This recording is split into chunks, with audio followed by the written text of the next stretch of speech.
Hello everyone, fantastic to see you all. Thanks so much for joining me again. It's Chris, the Southend Runner.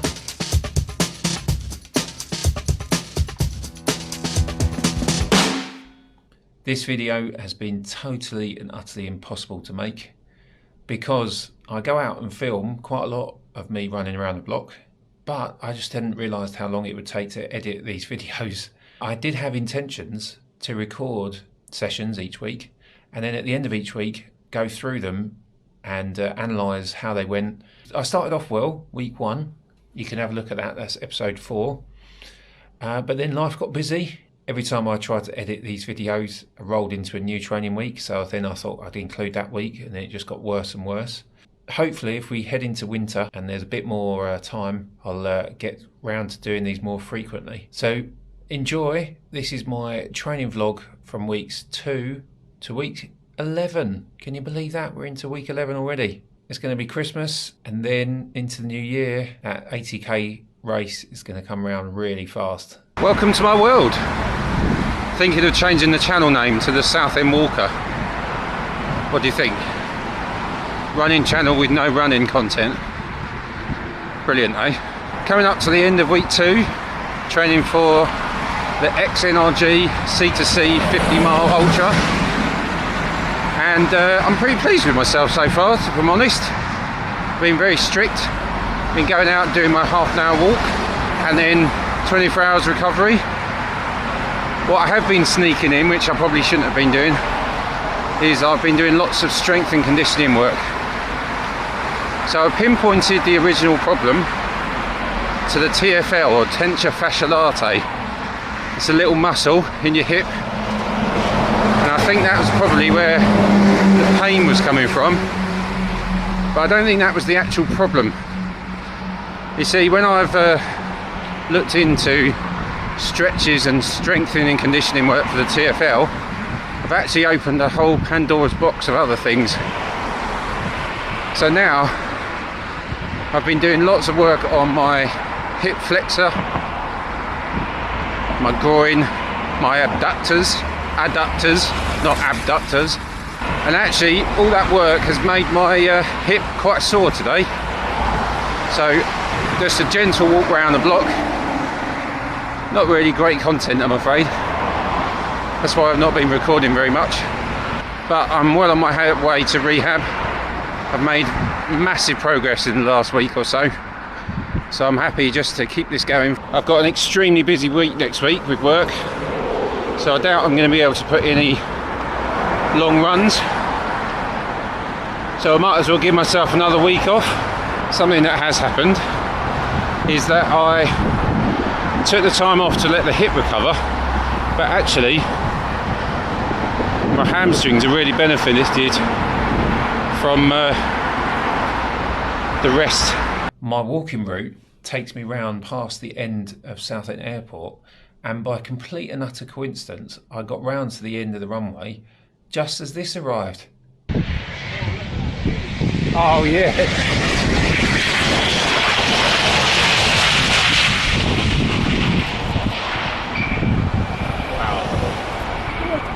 That was good. That was amazing. Into week 3, no training runs this week. I was super busy with work during the day, and I was performing in the Palace Theatre in the evenings, so no time for any runs this week, which is good because my body needs the rest anyway. 2 easy training runs during the week in week 4, and then on Saturday I headed down to Southend Park Run to set myself a bench part PB, so that I can analyse my training over the next 7 months and see if I've made any improvements.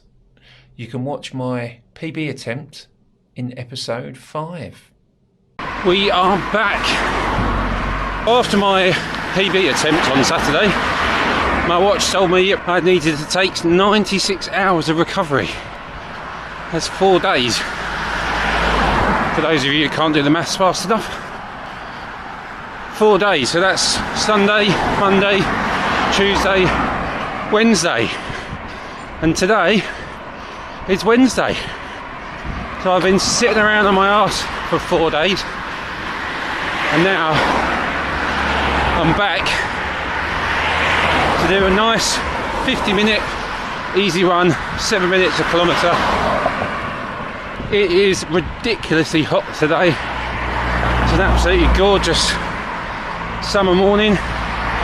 The sun is just trying to blast through some haze. Trying to keep my cadence around 170 steps a minute. The traffic is absolutely chock-a-block this morning.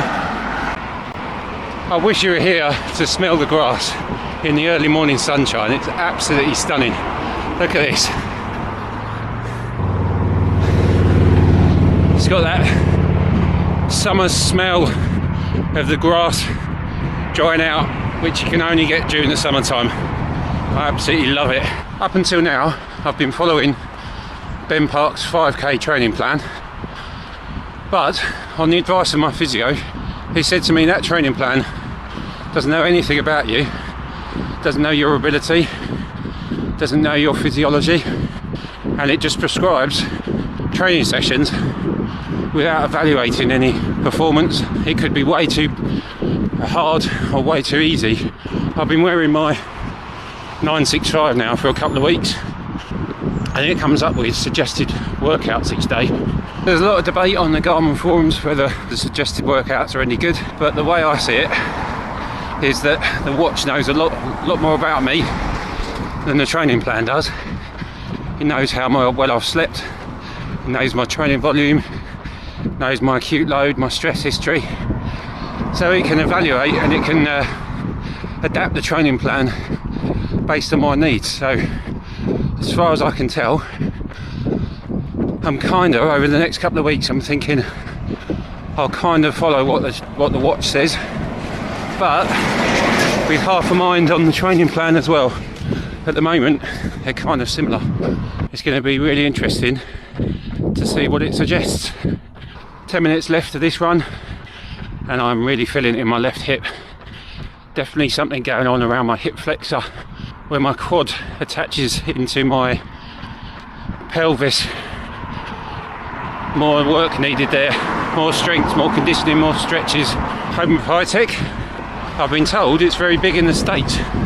Not a huge brand over here in the UK, but one of our claims to fame in Southend. Week 6 is my busiest training week yet, with 5 runs. Tuesday was an easy base run, Wednesday was a short tempo run, and Friday I got my feet wet trying to run through a flooded field. You can watch that in episode 6. And then the very next day I tried to do a double park run, but ended up falling off an obstacle in an obstacle course race instead. You can watch that in episode 7. So let's take a look at week 7. I had 3 runs this week. The week runs from the 18th to the 24th of September. The first run this week was on Wednesday the 20th, and it was a threshold session. So we got 7 kilometres at 5:40 pace, heart rate around about 152. Execution score 87%, which was quite good. I'd prefer it to be up in the 90s though. Let's have a quick look at the stats.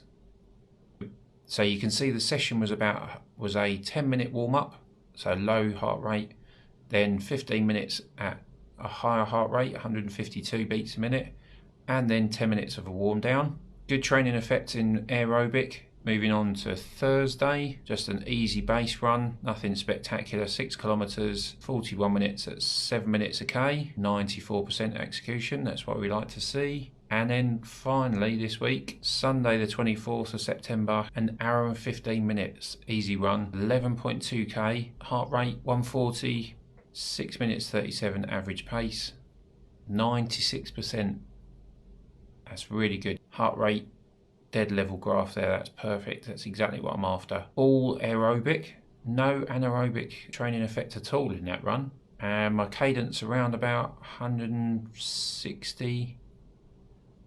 Would like to get that around 170 if I can. I need to work on getting that faster. All in zone 3. I'd prefer that to be in zone 2, but Garmin seems to move everything up a zone. Not sure why that is. Tuesday, the 26th of September. Can you believe it? Nearly October already. Up nice and early today for a 33-minute easy run. Garmin's having a bit of a giggle with me this week. He's set me a ridiculously ambitious training plan. Running every single day, at least half an hour a day, sometimes as much as an hour a day. An hour-long tempo session, which is utterly ridiculous. 3 times 15 minutes at 156. That's off the charts. I've done nothing anywhere close to that in the past. And then yesterday I did an hour-long easy run on Saturday. Woke up on Monday morning feeling absolutely fine. Garmin beeps at me and said my training volume is too high and that I should consider a rest day. But Garmin is the one that's suggesting all these really long workouts. So which is it, Garmin? Make your mind up time. I did an hour and 5 minutes on Sunday, and then I went to a wedding fair and I stood up all day. I was supposed to do half an hour yesterday, but I was knackered. Had a bad migraine. As Garmin was telling me that I needed to take a rest, thought I'd give myself a day off. Still had a bit of a headache this morning. Not sleeping well at the moment. I don't know if that's because I'm training hard or something else. I'm trying to cut down on caffeine. I have got up to about 5 or 6 cups of coffee a day. I'd like to reduce that down to 1 a day if I can. See if that helps with my sleep. In the meantime, while I'm trying to cut down, I'm feeling pretty rough. I was supposed to run every day in week 8, but after only a couple of runs, the pain in my left hip was so bad that I decided enough is enough. The time is now. I've got to get it sorted. If it's playing up after only an hour of training, then it's definitely going to play up in an 8-hour run. It could be just a painful injury, but it also could be that making it worse, could be making it into a proper long-term thing, or it could just get so painful that it stops me on the race day. Training is only going to ramp up over the next 7 months, so the best time to take action is right now. We're actually going into week 11 as I record this, so I've given it 3 weeks of really good rest. I've been walking a couple of times, but I haven't been doing any running at all. I've worked really hard on stretching and strengthening all the muscles in my legs, hips and lower back. So that's my calves, hamstrings, abductors, IT band, TFLs, glutes, quads, psoas and lats. To start with, that made a really big difference, but now, just over the last few days, unfortunately, I can feel the pain and the stiffness coming back in. Considering the amount of work that I've done in that area, I'm even wondering now that it might not even be a muscle issue at all. It might even be something to do with my sciatic nerve or femoral nerve, or even just a lymph node or gland that's getting pinched by the hip. I'm a little bit at a loss as to what to do. I'm going to keep on doing the stretches, but I'm not actually sure if they're doing the right thing, if they're actually making any difference. I'd really like to hear from you. Have you lot had any injuries? What helped? If you managed to recover enough to go back to running more regularly, let me know if there's any really good physios out there that might be able to help. So that's all I have for you today. Sorry to end on a bit of a negative point. Hopefully I can get this sorted, get back to training really soon, because if I've got any hope of running 80 kilometres, I need to build up my mileage over a huge period of time. So I just need to give myself as many months as I can possibly get. In a couple of weeks' time, we'll be going into November, and that marks 7 months to go. So that really doesn't give me a lot of time to build up my mileage. That's all I have for you today. My name's Chris. I'll see you again really shortly on the Southend Runner.